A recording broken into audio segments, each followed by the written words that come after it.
Olá pessoal, sejam todos bem-vindos. Vamos trabalhar um pouco com sistemas de numeração. O que a gente pretende aprender nesse módulo? Primeiro, a representação de números negativos, depois representação de números em ponto fixo e ponto flutuante, adição, subtração, multiplicação e divisão, e por fim trabalhar um pouco com mula. Nesse primeiro módulo, vamos nos concentrar na representação de números negativos. Existem basicamente três formas de se representar os números negativos. Tem a forma sinal magnitude, complemento D1 e complemento D2.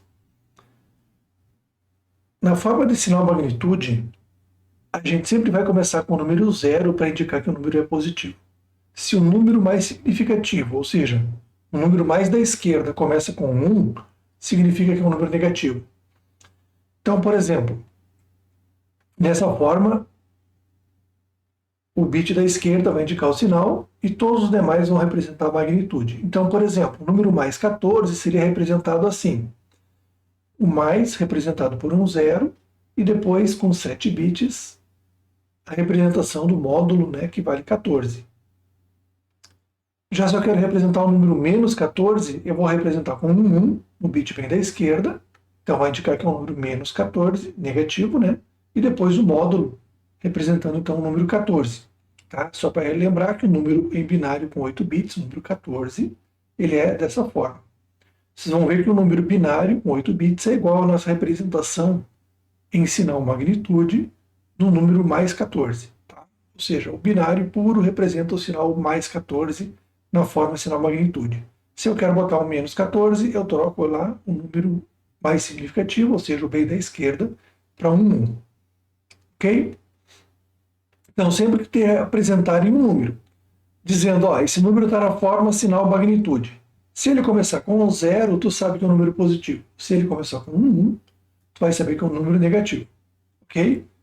Para isso tem que ser informado, então, que o número está representado na forma sinal magnitude. A forma de complemento D1 é uma forma bastante fácil de se representar também. E nessa forma também, um número bit mais significativo que vai representar então o sinal. Então, um zero para positivos e 1 para negativos. Vamos tomar um exemplo, por exemplo, o 14 em binário. Tá, então, o 14 está aqui representado em binário. E se a gente quiser representar o mais 14 na forma de complemento D1, ele é idêntico. Então, tu vai ver que o primeiro bit é um zero. Para representar o número menos 14, tu vai fazer o complemento de todos os números, ou seja, o que é 0 vira 1, o que é 1 vira 0. Tá? Então, tu simplesmente vai pegar um número positivo, mais 14, e vai inverter todos os bits. Com isso, tu vai ter um número menos 14. Se algum dia te apresenta um número dizendo que ele está na forma de complemento de 1, e ele começa com um 1, tu sabe que esse número é um número negativo. E aí, para te saber que número é, tu vai ter que simplesmente inverter todos eles e achar o positivo dele. Então, se te apresentam esse número aqui, tu vai dizer, esse aqui é um número negativo. Que número será que ele é? Tu inverte todos e tu vai achar o número mais 14 quando inverteu. Ou seja, o teu número original era o menos 14.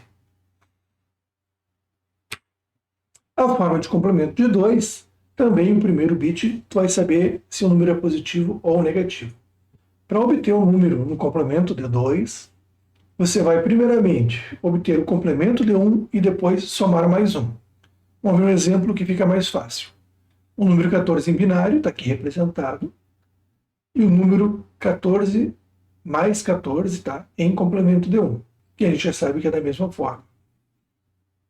Para a gente obter o complemento de 2, ou seja, obter o número menos 14, a gente vai primeiramente fazer o complemento de 1, onde vamos inverter todos os bits e depois vamos somar mais 1.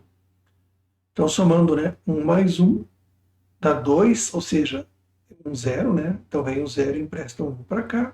1 mais 0 dá 1, 0 mais 0, enfim, vai dar esse número aqui.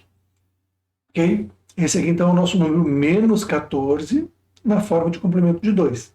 Se um dia tu te apresentar um número dizendo, esse número está na forma de complemento de 2, e tu vê que ele começa com o número 1, tu vai saber que esse número é um número negativo. E aí, então, tu vai ter que, para saber que número é, tu vai ter que fazer o complemento de 2 dele de novo. para obter a forma positiva. Então, se tu pegar esse número aqui, que fizer o complemento de 2 dele, tu vai voltar para essa forma original. Daí tu vai ver que esse aqui é um número positivo, então vai descobrir que esse aqui é o número mais 14. Então, obviamente, esse aqui era o menos 14. Ok?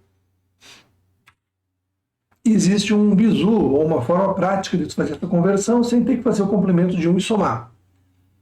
E essa prática serve tanto para transformar um número de positivo para negativo e vice-versa. Como é que é?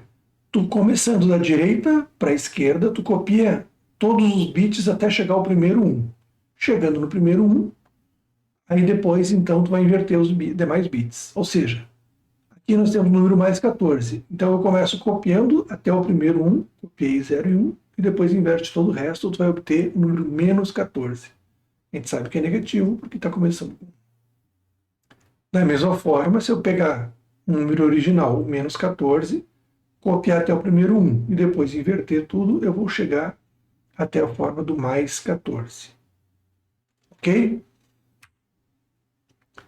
A forma de complemento de 2 é a forma mais utilizada. Por quê? Porque ela tem uma facilidade, em termos de hardware, que o mesmo hardware que tu usa para fazer soma, tu também pode usar para fazer subtração. Então, por exemplo, caso tu queira fazer a subtração de 14 menos 7 em binário, tu pode fazer a soma do 14 com o menos 7, se tu está trabalhando na forma de complemento de 2. Então, vamos fazer, por exemplo, obter o número menos 7. Então, está aqui o número mais 7 em binário, e para obter o número menos 7, a gente copia até o primeiro 1, ou seja, copia até aqui, e depois inverte os demais bits. Então, com isso, eu obtive o número menos 7. Agora, se eu quiser fazer a subtração, 14 menos 7, eu posso simplesmente fazer a soma, né? Do número mais 14, vou somar com o número menos 7. Então, fazendo soma, 0 mais 1 dá 1, 1 mais 0 dá 1, 1 mais 0 dá 1, 1 mais 1 dá 2, ou seja, dá 0 e empresta 1 para o vizinho. 1 mais 0 mais 1 dá 0, dá 2, desculpe, dá 0 e empresta 1. 1 mais 0 mais 1 dá 2, ou seja, dá 0 e empresta 1. E assim por diante, até que sobra esse 1 aqui, que ele na verdade é descartado. Então, o teu número fica aqui representando como o número mais 7, que é o resultado da tua soma. 14 menos 7 dá 7. Ok? Só para lembrar, então, uma particularidade, que todos os números positivos são iguais em sua representação na forma qualquer uma que ela seja apresentada. Então, por exemplo, você pegar nosso número mais 14, o número binário é este, o complemento de 1 é igual, o complemento de 2, e forma de sinal magnitude também é igual. O que vai diferenciar são as formas de representar eles como números negativos. Ok? Por fim, chegamos à parte de exercícios. Quem acompanha essa aula, para provar sua presença na aula, entrega essa tabela. Pode bater uma foto, pode tirar um print, complementar, mandar um PDF, pode mandar uma imagem, seja o que for. Então aqui eu, por exemplo, apresentei o número menos 95, eu quero saber como é que ele fica. Um complemento de 1, sinal magnitude, complemento de 2. Quero saber também como é que fica, por exemplo, esse número aqui, que eu dei, que é um número que está na forma de complemento de 1. Que número é esse em decimal e nas demais formas? E assim por diante, ou seja, é só complementar a tabela. Tá bom? Essa é uma aula curta, espero que tenham conseguido aprender acerca dos números negativos. Vejo vocês na próxima aula. Abraço, tchau, tchau.